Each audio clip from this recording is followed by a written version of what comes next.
guys, hope you're doing well. So I suppose this video hasn't really got any title. I just wanted to just have a discussion, just talk about some of the things that's been on my mind recently, and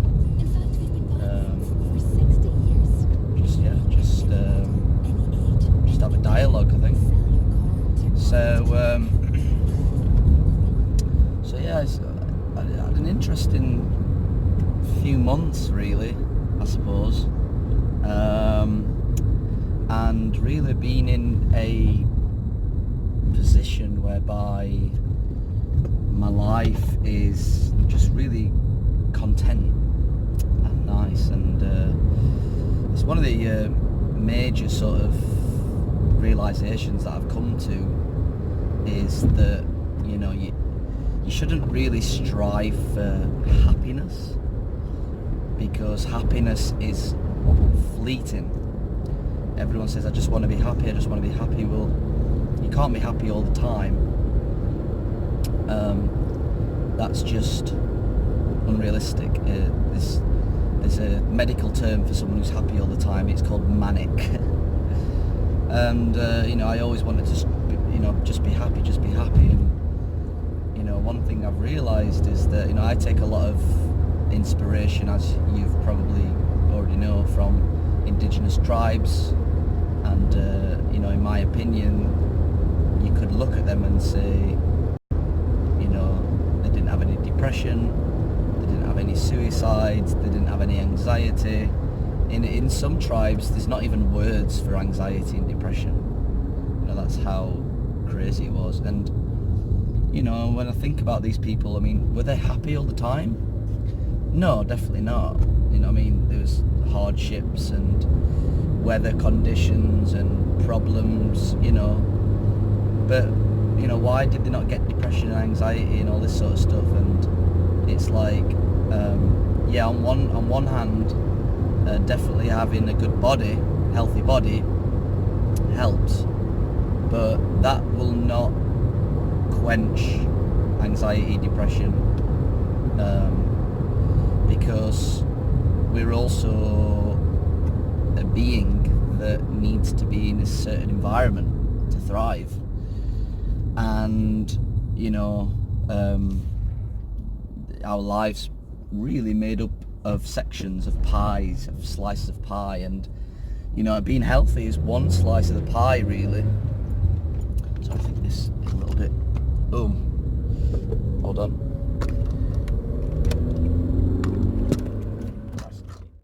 Sorry guys, I had a bit of a problem with the camera.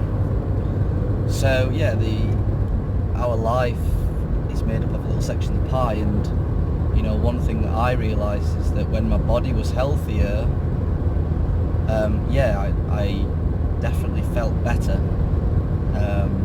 but I realised that the human needs to be in a certain environment for it to thrive, and that environment is quite complex. It's quite challenging to have this feeling of contentment. I think that's the aim to get to, feeling content. And what I found is you feel content when the body is functioning the way it should function, and it's surrounded by, or it's inside an environment that's close to how it should, you know, close to the environment that it should be in. And that's when you get this feeling of contentment. You've probably experienced it before at some point in your life. Maybe it was when you was younger, but you know, that flow state where you're not really thinking, you're just living. You know what I mean? You know, you just live, and you know, you get up in the morning, you go to work, you come home, you know what I mean, you hang out with your family, have a nice sleep, do it again, maybe meet some friends, and it's this flow state. You know, I mean, think about maybe, you know, think about sort of a child, you know, maybe 10, 11, 12, who doesn't really have the stresses of adulthood, and you know, they're just happy, they're just living, and they enjoy the friends, and they enjoy doing, you know, playing out, and they enjoy this, enjoy that. And adults are the same, really. when my body got much healthier, I still had issues, and the issues was mainly down to my environment. And there's quite a few pieces to the pie that I had to put together, so I'll probably speak about some of them now. One piece of the pie is definitely work. Meaningful work. Work is very important for a human. It keeps us busy, it keeps us active, it gets us out of our egos a little bit. You're basically working for someone else. It's the yin and yang difference.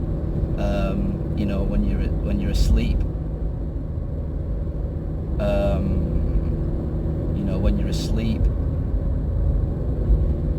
sorry, I just got a message off someone. You're in sort of this yang world, which is just complete rest and relaxation, and then you got to do the opposite of that in the daytime, midday, and that's sort of activity and working. And meaningful work's important to find, because we live in a very spiritual universe, and it's important to feel like you are needed on the planet. I do find it challenging how people can't be spiritual or doesn't believe in God, because then it's like, well, where's the meaning in life if everything's just some weird accident and we're just random collection of molecules and minerals, and what's the purpose? There is no purpose. But when you realise that actually there's a higher nature to life and the world and the universe, then suddenly there becomes some sort of purpose, because you was built to serve that purpose. You was built to interact, like, and every soul ever brought into existence is needed by the Creator. So finding meaningful work was very important for me, but that still didn't quench. I wasn't still content. Another piece of the pie was good quality friendships. Having a friend that's not necessarily family, they're just friends, close companions who think like you, they understand you. It definitely makes you feel a lot less lonely in the world. Because, one of the biggest problems with starting the Nutritional Balancing program is often people come from this very toxic Western sort of mindset, and they do something like the program and they feel incredibly lonely. And when I found friends that were very similar to me, they might not do the program, but they were spiritually orientated, we could talk about the same things. It's a massive, massive support system, because you confide in friends, sometimes more than what you do family. Especially in today's world where family units is sort of broken up a little bit. So that was another part of the pie. Another part of the pie is just your general environment, where you live. Have you got a healthy house? Do you have a house that is nice and welcoming to come into? Does it make you feel relaxed? And then next to this on the pie chart is probably financial. Do you have finances? Do you have money to feel safe? That's a big one. And money doesn't buy you happiness, but it definitely helps you feel content when you're not worrying about money. In general, the more money you make, the more you have to work, and you don't want to be working too much, because that will unbalance you. You need a balance.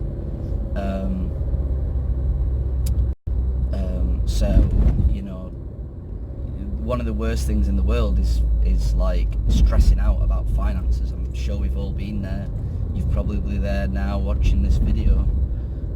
It's extremely challenging, very, very challenging. So I kind of got all them in place, and then you feel pretty. Family is an important one too.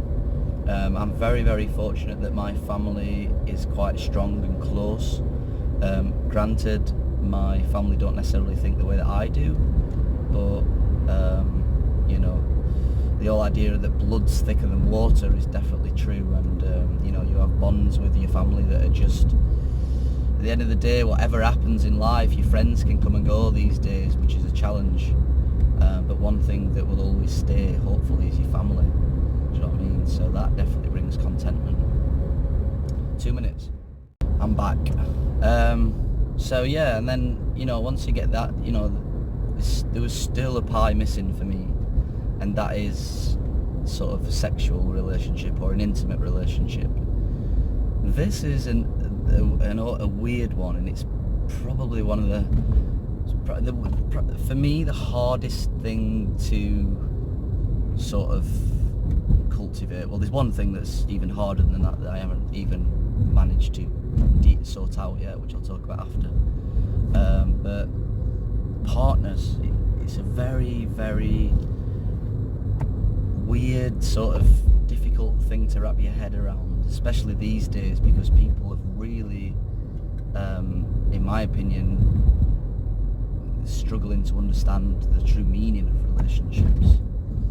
And, you know, a lot of people, and especially today in the Western world, are very much influenced by Hollywood and things you see on TV, and, you know, novels and sex novels and stuff. And there's this sort of idea that if you meet another person, they complete you, or this idea that, you know, there's the perfect person out there who's gonna be, you know, once you found this person, everything's gonna be fine. And that's not really the case. I mean, you've really got to love yourself and fill yourself up first before you even think about getting into any form of relationship.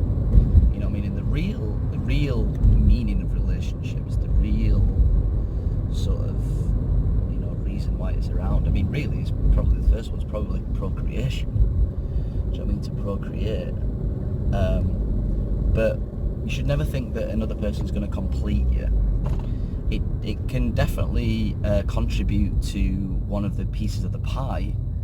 Do you know what I mean? And that in a sense completes you. That's what I found, is that, you know, once I got all the pies in place and then I had the relationship in place, the pie suddenly becomes, you know, full, and you get this sense of contentment that permeates your life, which is a really nice feeling, and something that I try and be grateful for all the time.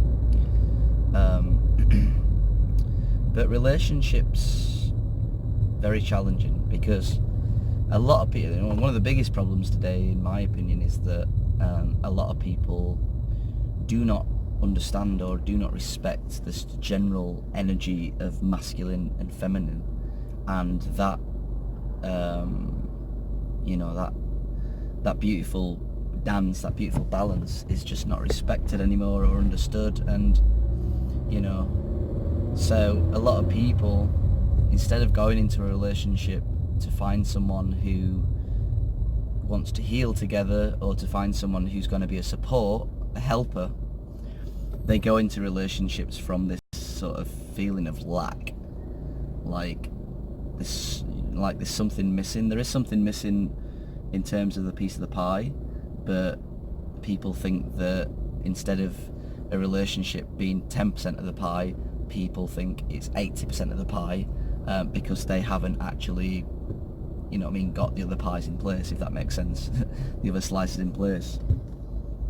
So, you know, I've been in relationships whereby, yeah, you do it because you don't feel content, you do it because you got too many slices of the pie missing, and then you expect your partner to fill all of the pie, basically, of your life, and it doesn't work. You know, then you can fall into relationships with people and you think that you love them, but a lot of people don't actually love their partner. A lot of people love maybe the egos of the partner or the personalities, and loving someone is much, much deeper than that. It's you know, love is this permeating energy that you should actually like reverberate around to the whole world. It doesn't matter who you come into contact with. You should try and give off this sort of, you know, permeation of energy. And a good description of love in the Bible, love is kind, love is patient, love never boasts.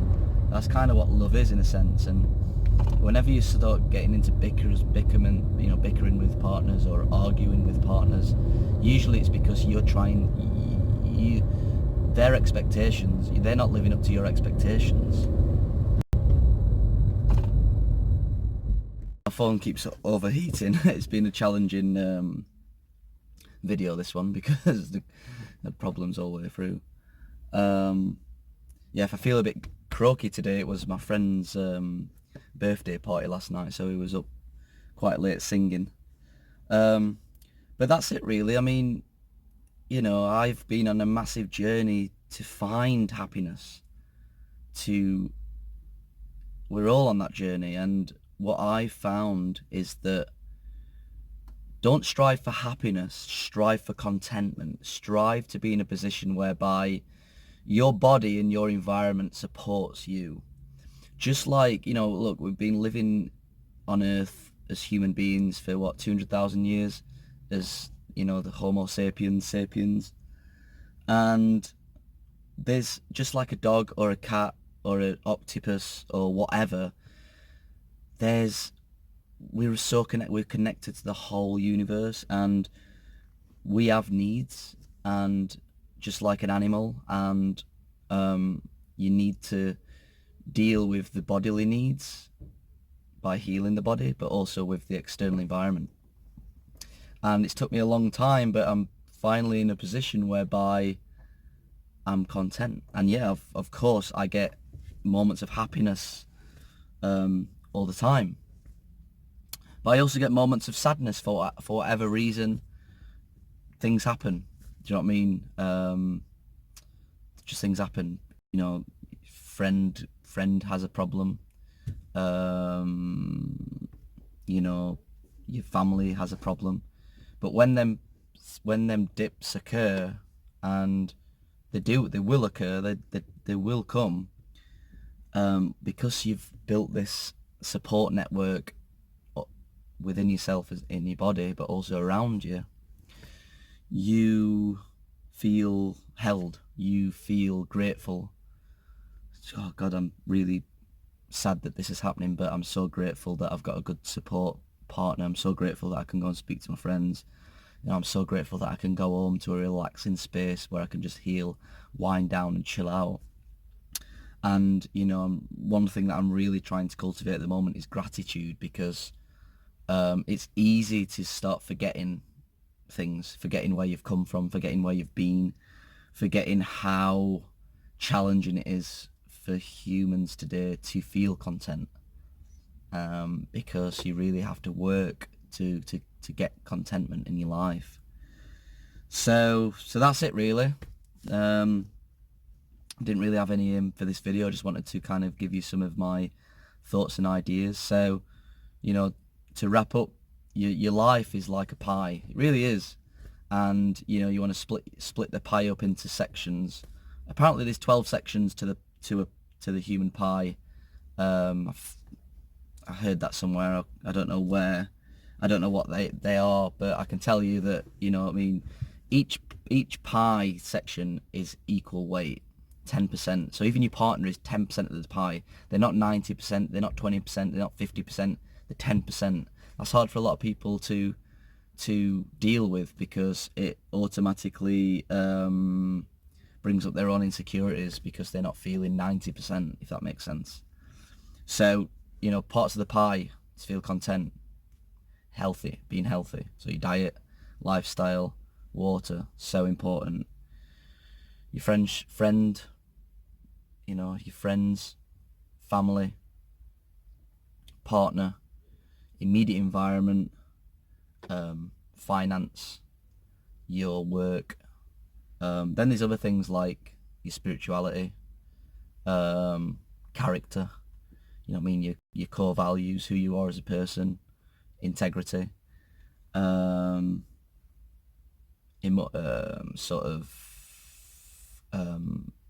intelligence or learning, or like the quest for knowledge, and then maybe your life vision. You know, that's the unique perspective that humans have, is the ability to have visions, have dreams, look forward to the future. Not other animals can't do that. That's our speciality. That's what we've developed in the front cortex. So that's it. I think that were 12. I just reeled off 12 there. So you know, once you've got all them in order, or once you've got them balanced out, things definitely help. Life vision is quite important to see where you want to go in the future, but at the same time, always try and have gratitude of where you are now, because that's something that'll fuel you. So anyway, hope that helps. Catch you soon, and have a good day.